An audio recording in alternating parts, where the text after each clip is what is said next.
ನಮಸ್ತೆ. 27/8/2025 ಬುಧವಾರ ದಿನ. ವರಸಿದ್ಧಿ ವಿನಾಯಕ ವ್ರತ. ಸಿದ್ಧಿ ವಿನಾಯಕ ಅಂತ ನಾವು ಕೊಂಡಾಡುವ ಮೊದಲನೇ ದೇವರು ಓಂಕಾರ ರೂಪನು ಸ್ವಾಮಿಯ ದಿನವಿದು, ವಿಶೇಷ ದಿನವಿದು. ಇದನ್ನು ನಾವು ಕೊಂಡಾಡೋಣ. ಅದು ಚತುರ್ಥಿ ತಿಥಿ ಇರಬೇಕು.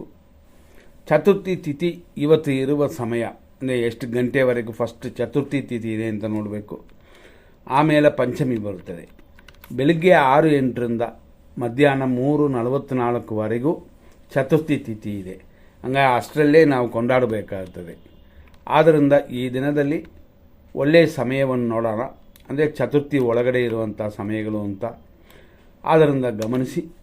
ಬೆಳಿಗ್ಗೆ 6-8ರಿಂದ 7:31, 9:37ರಿಂದ 11:54, ಮಧ್ಯಾಹ್ನ 1:56ರಿಂದ 2:55.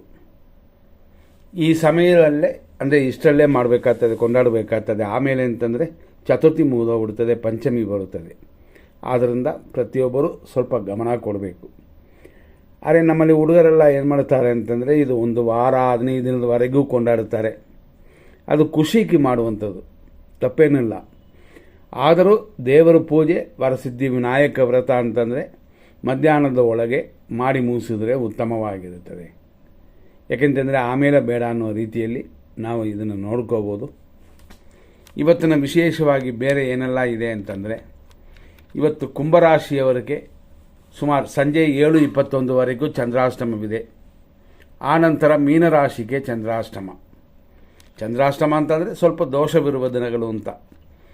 ಅದರಿಂದ ಮುಹೂರ್ತ ಕಾರ್ಯಗಳು, ಶುಭ ಕಾರ್ಯಗಳನ್ನ ಮುಂದಿಡಬೇಕಾಗ್ತದೆ. ನಂತರ ಇನ್ನೊಂದು ಸಮಯವನ್ನು ನೋಡೋಣ. ಇವತ್ತಿನ ದಿನ ಪ್ರಕಾರ ಸೂರ್ಯೋದಯ 6-8ವರೆಗೂ, ಅಂದರೆ 6-8ಕ್ಕೆ ಸೂರ್ಯನು ಉದಯವಾಗುತ್ತದೆ. ಅದೇ ಸಮಯದಲ್ಲಿ ಚಿತ್ತಾ ನಕ್ಷತ್ರವಿದೆ. ಚಿತ್ತಾ ನಕ್ಷತ್ರ ಇವತ್ತು ದಿನ ಪೂರ್ತಿ ಇದೆ, ಅಂದರೆ ಒಂದೇ ನಕ್ಷತ್ರವಿದೆ ಇವತ್ತು.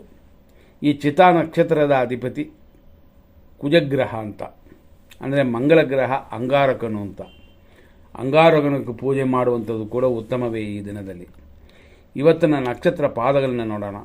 ಬೆಳಿಗ್ಗೆ 6-8ರಿಂದ 12:42ವರೆಗೂ ಚಿತ್ತಾ ನಕ್ಷತ್ರ 1ನೇ ಪಾದ. ಆನಂತರ ಸಂಜೆ 7:21ವರೆಗೂ 2ನೇ ಪಾದ. ಆನಂತರ ರಾತ್ರಿ 2:02 3ನೇ ಪಾದ.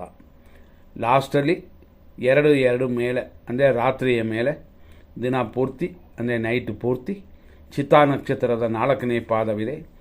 ನಾಳೆಯೂ ಇದೇ ನಕ್ಷತ್ರವಿದೆ, ಅಂದರೆ ಚಿತ್ತಾ ನಕ್ಷತ್ರ ಅಂತ.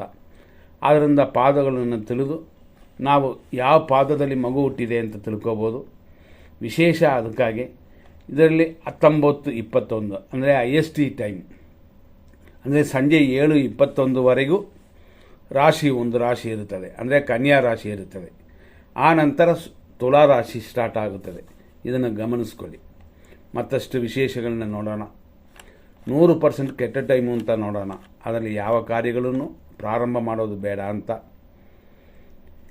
ಬೆಳಿಗ್ಗೆ 6-8ರಿಂದ ಸಂಜೆ 7:21ವರೆಗೂ ಕುಂಭರಾಶಿಗೆ ದೋಷ ಅಂತಂದಿವಿ.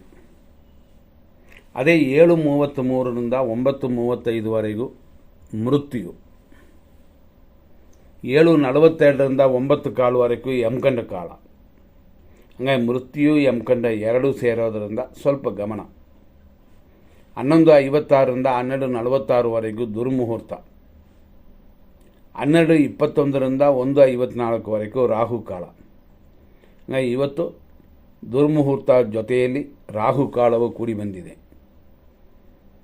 ಮತ್ತು ಮಧ್ಯಾಹ್ನ 2:57ರಿಂದ 4:44ವರೆಗೂ ನಕ್ಷತ್ರ ವಿಷಘಟಿಕಾ ಕಾಲ. ಅದೇ ಥರ ಬೆಳಗಿನ ಜಾವ 4:42 ಮೇಲೆ 6:08ವರೆಗೂ ವಿಷಕಾಲವಿದೆ ಮತ್ತು ಮೃತ್ಯುವೂ ಸೇರುತ್ತದೆ. ಈ ಸಮಯಗಳಲ್ಲಿ ಯಾವ ಕಾರ್ಯಗಳನ್ನು ಪ್ರಾರಂಭ ಮಾಡಬಾರದು. ಹಾಗಾಗಿ ಖಂಡಿತವಾಗಿಯೂ ಗಮನ ಕೊಡಬೇಕಾಗ್ತದೆ. ಹೀಗಾಗಿ ಈ ದಿನದ ವಿಶೇಷಗಳನ್ನ ನೋಡಿಕೊಂಡು ನಿಮ್ಮ ಕಾರ್ಯಗಳನ್ನ ಮಾಡಿ ಮುಂದಿನ ಸಂಚಿಕೆಯಲ್ಲಿ ನೋಡೋಣ. ಧನ್ಯವಾದಗಳು.